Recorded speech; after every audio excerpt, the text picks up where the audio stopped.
छोटों का लेना आता है, तो कुरुक्षेत्र से पधारे हुए स्वामी जी को मैं विनय करूंगा कि स्वामी जी 50 समय नहीं दे रहा हूं, सबका ध्यान है, 50 मिनट बोल करके सभी लोगों को भोजन के लिए कहेंगे। ओम शांति।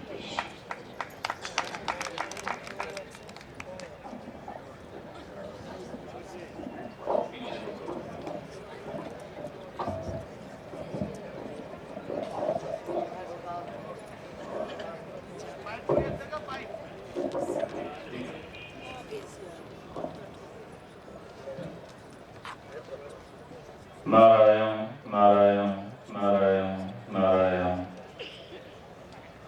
बोलो सच्चिदानंद भगवान की, भारत माता की, वेद भगवान की, पुराण पुरुषोत्तम की।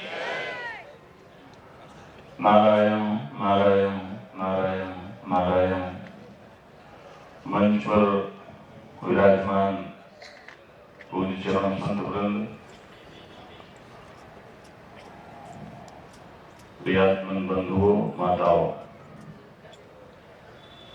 कल कुछ ऐसी चर्चा आई और हम सब उनके गुरु हैं, वो सबको गुरुतुल्य मानते हैं, तो इसलिए कोई कुछ कहता है, कोई कुछ कहता है, कोई कुछ कहता है, वो सब की बात को सरलता से स्वीकार करते हैं। वास्तव में मैं एक बात आपसे, अभी मेरे हृदय में बात आई, मैं कहना चाहता हूं कि कोई भी व्यक्ति जब लोक सेवा के लिए निकलता है तो उसे ईश्वर का चुनाव समझना चाहिए। हमारे स्वामी वैराग्यानंद जी भी ये बात मेरी ध्यान से सुन लें। वैराग्यानंद जी, आपको निश्चित रूप से ईश्वर ने चुना है। ये जो आपके अंदर, आपके व्यक्तित्व में एक प्रभाव निर्मित हुआ है, जिसके कारण लोग आपकी बात मानते हैं, उसे आप ईश्वर की कृपा समझें, माता रानी की कृपा समझें। और जहां ईश्वर की कृपा है, जहां राम की कृपा है, जहां पर कृपा राम की हुई, तहां पर कृपा करहीं सब कोई। और फिर हमारे तो भाई लाडले हो ही। अब तुम भी गुरुवाई करने लग गए हो तो तुम्हें ये अनुभव हो गया होगा कि गुरु को शिष्य कितना प्रिय होता है। तो तुम तो हमारे लाडले हो ही। जब आगे बढ़ते हो, इतनी बड़ी सभा की, इतना बड़ा देख करके, तो जब इस सब के पीछे हमें स्वामी वैराग्यानंद जी का ध्यान आता है तो एकदम हमारा सीना चौड़ा हो जाता है, खून बढ़ जाता है। क्यों कि वो एक आता है ना, उसमें ट्रांजिस्टर में, अब तो ट्रांजिस्टर खत्म हो गए, पहले बहुत आता था, हम पढ़ते थे, ट्रांजिस्टर लगा लेते तो उसे सुनते थे विद्यार्थी जीवन में। एक दीदी कहती, मुन्ना दौड़ में फर्स्ट आया है, तो उसका दादा कहता कि पोता किसका है, मेरा है, इसलिए फर्स्ट आया है। तो वो फिर बोलती कि नहीं नहीं, वो डाबर च्यवनप्राश खाता है।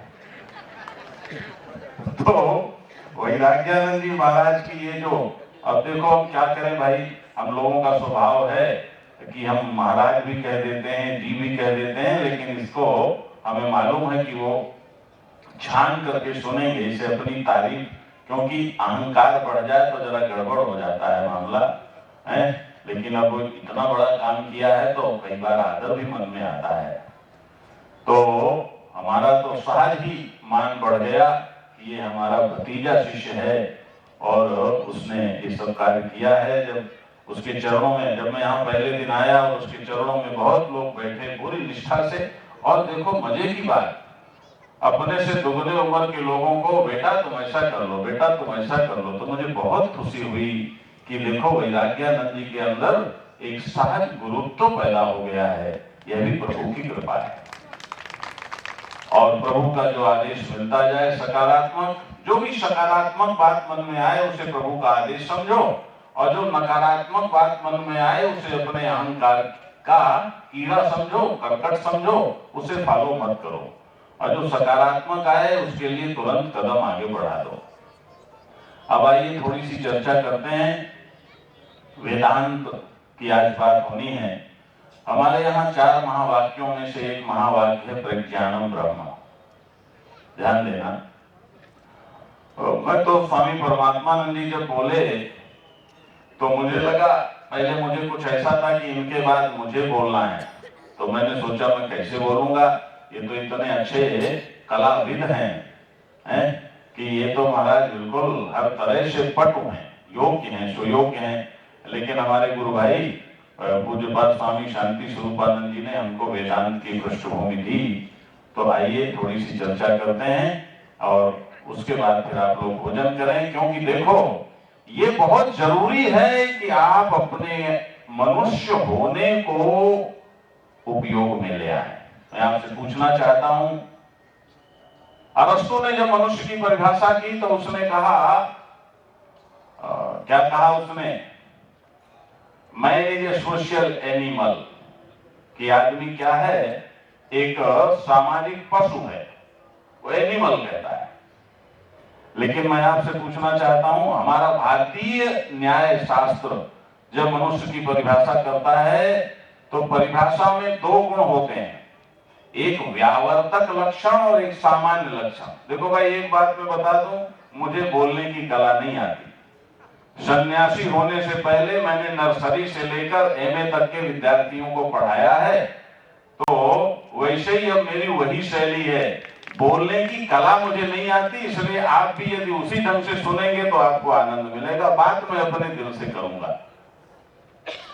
तो नारायण, सामान्य लक्षण और व्यावर्तक लक्षण। सामान्य लक्षण क्या है? मनुष्य एक प्राणी है, बोलो है कि नहीं है? पशु कहने से अच्छा है कि हम कहें मनुष्य एक प्राणी है, इसमें कोई संदेह नहीं दूर दूर तक। देखो, तो प्रवचन के समय ही कॉन्सेप्ट क्लियर होना चाहिए, ये मेरा जोर रहता है। क्योंकि जब तक समझ में नहीं आएगा, हमारे अंदर उतरेगा कैसे? और उतरेगा नहीं तो हम उसको जिएंगे कैसे? हम मानते हैं कि सुनो, समझो, जानो, जियो। ध्यान देना, सुनो, समझो, जानो और फिर जियो, तब तुम्हारा कल्याण होगा। यदि केवल सुन के रह गए, सुनने के लिए सुन लिया, तो उससे कुछ लाभ होने वाला नहीं है, उसका कोई अर्थ नहीं है। तो ध्यान देना बंधुओं माताओं, सामान्य लक्षण मनुष्य एक प्राणी है। अच्छा, विशेष लक्षण कि जितने सृष्टि में अब तक तुमने प्राणी देखे हो, मैंने एक दिन आप अपने वक्तव्य में कहा था कि जो भारतीय दर्शन है, भारतीय दर्शन हमारे अनुभवों के आधार पर सत्य का अनुसंधान करता है। भारतीय चिंतन धारा में थोपने की परंपरा नहीं है, हमारे यहाँ मानने की परंपरा नहीं है, हमारे यहाँ जानने की परंपरा है। हम अपने अनुभव के आधार पर जो सिद्ध होता है उसको ही स्वीकार करते हैं। इसीलिए मैं डंके की चोट पर चैलेंज के साथ कहना चाहता हूं, पूरे विश्व में यदि कहीं अंधविश्वास नहीं है तो वो हमारे यहाँ है, ये बात याद रखो। हमारे यहाँ अंधविश्वास का लेश मात्र भी नहीं है। जो कुछ भी है सब तर्क सम्मत है, वैज्ञानिक है। लेकिन ये विडंबना है कि अंधविश्वास के लिए बदनाम भी हम ही। हिंदू को अंधविश्वासी माना जाता है, अंधविश्वास का कोई मतलब ही नहीं है। क्यों? कि उस तरह की धारा वास्तव में बह गई है, परंतु ऐसा नहीं है। कॉन्सेप्ट की क्लियरिटी, मनुष्य एक प्राणी है। अब आप अपने अनुभव से देखो कि पूरे अब तक की अपनी उम्र में, पूरे संसार में आपने जितने प्राणी देखे होंगे, तो उन प्राणियों में से मनुष्य में क्या खासियत आपको नजर आती है जो दूसरे प्राणियों में नहीं? ध्यान देना, 84 लाख योनियों में सारी योनियों को एक तरफ एक पलड़े में रख दो और मनुष्य को एक पलड़े में रख दो, तो ऐसी कौन सी चीज है जो बाकी किसी में नहीं है, केवल मनुष्य में है? तो आप जब देखेंगे तो 2 बातें आपको समझ में आएगी, और उन 2 बातों के मूल में भी एक ही बात है। एक बात ये समझ में आएगी कि 84 लाख योनियों में तुम्हें छोड़कर जितने सारे के सारे प्राणी हैं, ध्यान देना जरा संजीदगी से, मेरी बात ध्यान से सुनना, तुम्हें छोड़कर, मनुष्य को छोड़कर जितने प्राणी हैं वो सब के सब प्रकृति के द्वारा संचालित हैं। उन सब के अंदर नेचर ने जो फीड कर दिया है, बस वो वही हैं, वही हो सकते हैं, न उससे कुछ आगे हैं न उससे कुछ पीछे हैं। इसीलिए मनुष्येतर सभी प्राणियों को भोग योनि कहा जाता है। उन्हें कुछ अपना होने के लिए कुछ करने की जरूरत नहीं है। मकड़ी बहुत सुंदर जाला बनाती है, ये उसमें प्राकृतिक प्रतिभा है। एक बया चिड़िया होती है, कितना अच्छा घोंसला बनाती है, ये उसमें प्राकृतिक प्रतिभा है। किसी इंजीनियरिंग कॉलेज में उसने घोंसला बनाने की कला नहीं सीखी है। ध्यान देना, दीमक कितनी बढ़िया बामी बना लेती है, ये उसकी अपनी प्राकृतिक प्रतिभा है। उसने कहीं इसका कोर्स नहीं किया है कि किस तरह से मिट्टी का एक एक कण हम रखें और किस तरह से इससे अच्छे ऐसी तरह की बामी बना लें। ध्यान देना, लेकिन मनुष्य, हम सब मनुष्य जरा विचार करें, हमारे अंदर क्या है भाई? नेचर कुछ है क्या? बोलो, जीरो के जीरो। लेकिन उस स्थिति के बाद परमात्मा ने हमको विकल्पात्मक बुद्धि दी, परमात्मा ने हमको विश्लेषणात्मक बुद्धि दी, परमात्मा ने हमको चिंतन की शक्ति दी, और उस चिंतन की शक्ति के साथ हमें अनंत संभावनाएं दे दी। और उन संभावनाओं की दो धाराएं, एक नकारात्मक धारा भी है, एक सकारात्मक धारा भी है, एक जगरोन्मुखता है, एक सत्योन्मुखता है। एक धारा तथ्यों की तरफ जाती है, एक धारा सत्य की तरफ जाती है। जब हमने तथ्यों की खोज करनी शुरू की अपनी बुद्धि के द्वारा, तो हमने विज्ञान का निर्माण कर लिया। लेकिन जब हमारे ऋषियों महर्षियों ने सत्य का अनुसंधान करना शुरू किया, तो उन्होंने अपने ही अंदर उस परम सत्य को पा लिया। और ध्यान देना, हर बात क्लियर है। आपने घड़ी देखी होगी, घड़ी में जहां धुरी होती है और बाहर नंबर लिखे होते हैं, यदि घड़ी की धुरी से नंबरों की तरफ आप रेखाएं खींचो, यानी एक वृत्त में केंद्र से परिधि की तरफ यदि आप रेखाएं खींचो, तो कोई भी दो रेखाएं अनंत दूरी तक भी खींचने के बाद आपस में मिलेंगी क्या?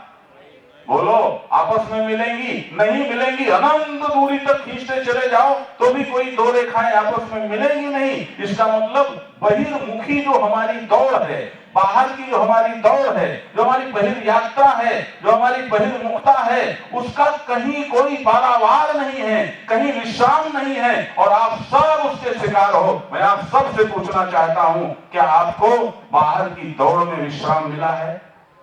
बोलो, मिला है? तो यदि अब तक नहीं मिला तो क्या मिल सकता है? और मैं आपसे पूछना चाहता हूं, यदि परिधि से केंद्र की तरफ रेखाएं खींचो, तो जितनी रेखाएं खींचोगे नारायण, हर रेखा आकर के केंद्र में मिल जाएगी, हर रेखा केंद्र में मिल जाएगी। यह अंतर्मुखता, इसी का नाम अध्यात्म है। यह अंतर्मुखता, इसी का नाम दर्शन है। यह अंतर्मुखता, इसी का नाम नारायण, इसमें जब अंततः सत्य की सिद्धि होती है तो इसी का नाम वेदांत है। और ये सब किससे होता है? ये सब जिस बुद्धि से होता है, उस बुद्धि की विचारणा से होता है। वह बुद्धि ही मनुष्य में स्पेशल है। इसलिए हमारा जो न्याय दर्शन है वो मनुष्य की परिभाषा करता है कि मनुष्य एक विचारशील प्राणी है। अब मैं बहुत साफ साफ कहना चाहता हूं आपसे, दो टूक, कोई भाई का लाल इसका खंडन नहीं कर सकता। यदि तुम चाहते हो कि जब शरीर छूटने लगे तो पछताओ नहीं। मैंने कल भी कहा था, परसों भी एक बात आपसे कही थी, और मैं वो आपके जहन में बिठा देना चाहता हूं। और हमारे मांडूक्य उपनिषद में भी वो उदाहरण दिया गया कि आनंद जैसी अनुभूति सुसुप्ति में होती है। ध्यान देना कि जब तुम सो जाते हो, जरा उस पर विचार तो करो। सो जाते हो, क्या खो जाता है? अभी हमारे गुरु भाई भी कह रहे थे, सो जाते हो क्या खो जाता है और क्या नहीं खोता है। सो जाने पर जो खो जाता है वो सब नाशी, और जो नहीं खोता है वो अविनाशी। ध्यान देना बंधुओं माताओं, सो जाने पर क्या खोता, उस पर विचार करो ना, उस पर जरा चिंतन करो, उसको जरा देखो कि क्या खो गया। और जब जगा तो कैसी सृष्टि हो गई। मुझे एक एक बात को कहना नहीं है, सांख्य दर्शन की जो सृष्टि की प्रक्रिया है, यदि उसको, और जब आप जगते हो तो जगने के साथ जो तुम्हारे अंदर सृजन होता है उसको देखो, तो आपको एकदम उसमें साम्य मिलेगा। ऐसा लगता है जैसे सांख्य शास्त्र ने तुम्हारे जगने के साथ ही सृष्टि को जाना है कि किस तरह से सृष्टि होती है। ध्यान देना बंधुओं माताओं, तो ये तुम जरा देखो, जैसे सो जाते हो, मैंने कहा था सो जाना, ये क्या है? ये मिनी डेथ है। जैसे एक बल्ब बुझा दिया और एक बल्ब फ्यूज हो गया। बोलो, तो बुझे बल्ब में और फ्यूज बल्ब में कितना अंतर है? कुछ अंतर है क्या? देखने में एक फ्यूज बल्ब, एक बल्ब दो जगह, एक दो होल्डर है समझ लो, बगल बगल है, और दोनों में दो बल्ब लगे हैं, और एक में फ्यूज बल्ब लगा है और एक में बल्ब तो ठीक है लेकिन वो बुझा हुआ है। तो बाहर से देखने में दोनों एक जैसे लगेंगे कि नहीं लगेंगे? बोलो भाई, अंतर क्या है? अंतर ये है कि जो बल्ब फ्यूज हो गया है वो दोबारा जलने वाला नहीं है, और जो बल्ब बुझा है ऑन करोगे तो वो दोबारा जल जाएगा। मुझे याद आता है, ध्यान देना बंधुओं माताओं, मुझे याद आता है, सच्ची घटना है। एक शहर में हमें पता लगा कि हमारा एक शिष्य, उसका ऑपरेशन हुआ है, तो हम उसको देखने के लिए गए। जब हम देखने गए प्रातः काल, तो जो भी हम हॉस्पिटल में प्रवेश करने लगे तो लोग एकदम से बड़ी वितृष्णा से हमारी तरफ देखने लगे, बड़े नाखुश से नजर आए। हमें लगा कि लगता है फिर कोई टीवी में आइटम आ गया होगा साधुओं के लिए, हैं, जो कोई बने बनाए साधु, जैसा परंपरागत साधुओं का आज तक टीवी में कुछ नहीं आया, तो ये तुम्हें सामने बैठे दिखाई पड़ रहे हैं। लेकिन ये जो जी महाराज होते हैं ना, इनके ऊपर कोई अंकुश होता नहीं, और इनके अंदर कोई गुरु कृपा से तो ये बनते नहीं। ये तो महाराज अपना चल पड़ते हैं, प्रतिभा के द्वारा अपना बढ़िया चुन लेते हैं, हरा लगे ना फिटकरी रंग चोखा। ध्यान देना। तो मैंने कहा कुछ आ गया होगा, इसलिए शायद। मैंने कहा एक से क्या बात है, काहे तुम लोग ऐसे बिदके से हो? तो एक ने कहा महाराज देखो, उस हॉस्पिटल में एक देवी बैठी थी, प्रातः काल का समय था, बेचारी शाम को आई होगी या उसके एक दिन पहले रात में आई होगी। एक देवी बैठी थी ऐसे नीचे जमीन पर,